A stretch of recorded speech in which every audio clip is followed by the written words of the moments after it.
ইসলামী আন্দোলন বাংলাদেশ, বাংলাদেশ জামাতে ইসলামী, হেফাজতে ইসলাম, খেলাফতে মজলিস, খেলাফতে আন্দোলন, গণ অধিকার পরিষদ, এনসিপি সহ দেশ, মানবতা, ইসলাম প্রেমী যত দল আছে এরা ঐক্যবদ্ধভাবে আগামী জাতীয় সংসদ নির্বাচনে ইসলামের পক্ষে, দেশ মানবতার পক্ষে একটি বাক্স দিয়েই জাতীয় নির্বাচনে সমঝোতা করছেন, ঐক্যবদ্ধ থাকবেন, ইস্তেকামাত থাকবেন। এই অবস্থার উপরে এখন পর্যন্ত বাংলাদেশ জামাত ইসলাম, ইসলামী আন্দোলন বাংলাদেশ সহ সকল সমমননা দলগুলি অটল রয়েছেন, অনড় রয়েছেন, অবিচল রয়েছেন। ইসলামী আন্দোলন বাংলাদেশের সংগ্রামী মহাসচিব হাফেজ মাওলানা ইউনুস আহমেদ তিনি গতকালকে এক বিবৃতিতে বলেছেন, আমরা ইসলামী সংগঠনের সঙ্গে যারা কাজ করি, দেশ মানবতা ইসলামের পক্ষে যারা কাজ করি, একে অপরের বিরুদ্ধে সমালোচনা, তর্ক বিতর্ক, বাড়াবাড়ি লেখালেখি করা থেকে বিরত থাকার জন্য তিনি আহ্বান জানিয়েছেন। ইসলামী আন্দোলন বাংলাদেশের আমির তথা পীর সাহেব চরমনায়ের দল আবারও সফল হয়েছেন। তার প্রমাণ 2008 সাল থেকে ইসলামী আন্দোলন বাংলাদেশের আমির, ইসলামী আন্দোলন বাংলাদেশ সংগঠনটি পিআর পদ্ধতিতে নির্বাচনের দাবি জানিয়ে আসছেন। যদিও এই দাবিটা এত বেশি তীব্রতর, এত বেশি জোরালো ছিল না। 2008 সালে জাতির উদ্দেশ্যে ইসলামী আন্দোলন বাংলাদেশের আমির পীর সাহেব চরমনাই বক্তব্য রেখেছিলেন টেলিভিশনে। সেই টেলিভিশনের বক্তব্যে তিনি স্পষ্ট করেই বলেছিলেন, সংখ্যানুপাতিক হারে পিআর পদ্ধতিতে নির্বাচন হলে দেশের মানুষের ভাগ্যের পরিবর্তন হবে। অবশ্য ইসলামী আন্দোলন বাংলাদেশের আমির পীর সাহেব চরমনাই বক্তব্যের মাধ্যমে এমনকি লিখিত আকারেও ওই সময় তিনি বিবৃতি দিয়েছিলেন।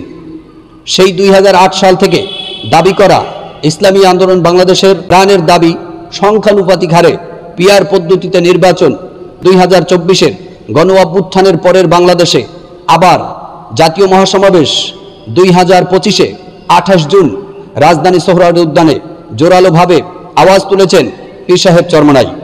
তার সঙ্গে সঙ্গে আরও 12 থেকে 14টি দল ইসলামী আন্দোলন বাংলাদেশের জাতীয় মহাসমাবেশ থেকে পিআর পদ্ধতি তথা সংখ্যানুপাতিক হারে নির্বাচনের পক্ষে জোর দাবি তোলে।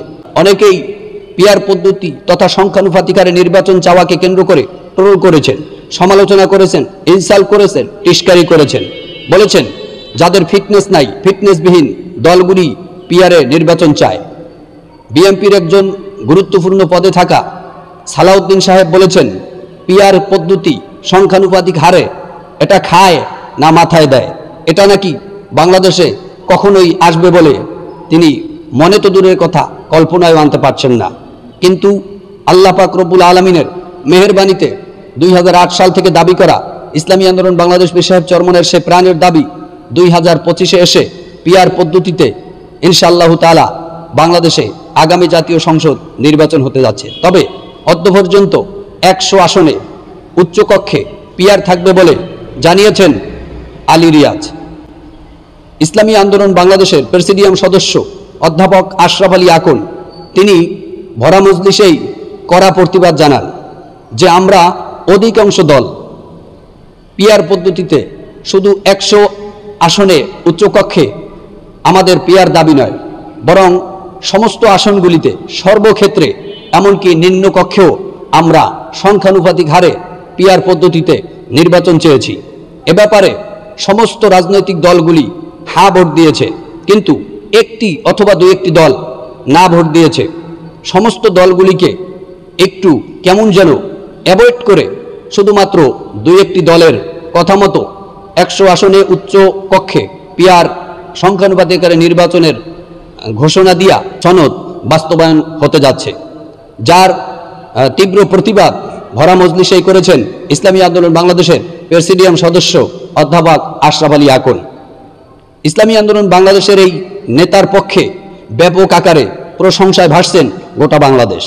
সকলের একই বক্তব্য, ইসলামী আন্দোলন বাংলাদেশের হয়ে প্রেসিডিয়াম সদস্য অধ্যাপক আশরাফ আলী আকন ছাড়া সঠিক কথাগুলি এই ভরা মজলিসে কেহই বলেননি, বরং খেলাফত মজলিসের পক্ষ থেকে যারা ছিলেন তারা ছিলেন নীরব ভূমিকায়। অন্য যারা ছিলেন ইসলামী আন্দোলন বাংলাদেশের পক্ষে সাপোর্ট দিয়ে গেলেও তারা কিন্তু মুখ খুলে তেমন কোনো প্রতিবাদ করেননি। ইসলামী আন্দোলন বাংলাদেশের প্রেসিডিয়াম সদস্য অধ্যাপক আশরাফ আলীর এই সাহসিকতার মন মানসিকতাকে ধন্যবাদ জানিয়েছেন সাধারণ জনগণ। আরও বলেছেন, জাতি আগামীতে ইসলামী আন্দোলন বাংলাদেশের প্রেসিডিয়াম সদস্য অধ্যাপক আশরাফ আলী আকনকে কখনোই ভুলবে না।